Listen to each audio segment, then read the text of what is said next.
আসসালামু আলাইকুম সবাই, আশা করি আপনারা সবাই ভালো আছেন।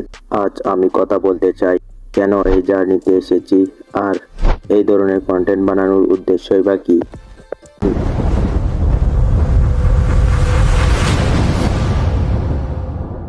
দেখুন, অনেকে আছেন অল্প ইনকামের আশায় সোশ্যাল মিডিয়াতে কন্টেন্ট তৈরি করেন, ভালো খারাপ সব ধরনের ভিডিও বানান যেন দ্রুত ভিউ আসে।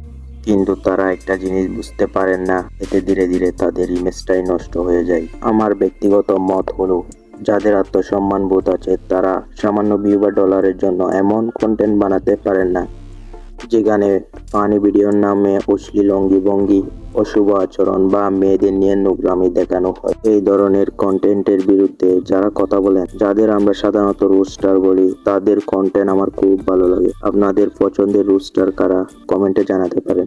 আবার অন্যদিকে কিছু কন্টেন্ট ক্রিয়েটর আছেন যাদের ভিডিও দেখলে আপনি কিছু না কিছু শিখতে পারেন, মোটিভেট হতে পারেন। তারা সব সময় নিজের আত্মসম্মান ধরে রাখেন।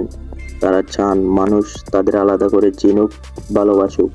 এই ধরনের কন্টেন্ট ক্রিয়েটররা কখনোই শুধু সামান্য ডলারের জন্য কন্টেন্ট তৈরি করেন না, কারণ তারা জানেন মানুষের ভালোবাসা পেলে ডলার এমনিতেই আসবে আর পরিচিতিও হবে ভালো একটা নামে।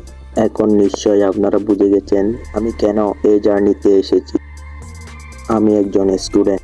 আমি চাই আমার সমবয়সীরা যেন আমার কাছ থেকে কিছু শিখতে পারেন, আর আমার থেকে সিনিয়র যারা আছেন আমি চাই তারা আমার ভুল ধরিয়ে দেবেন, পরামর্শ দেবেন যাতে আমিও আরো ভালো করতে পারি।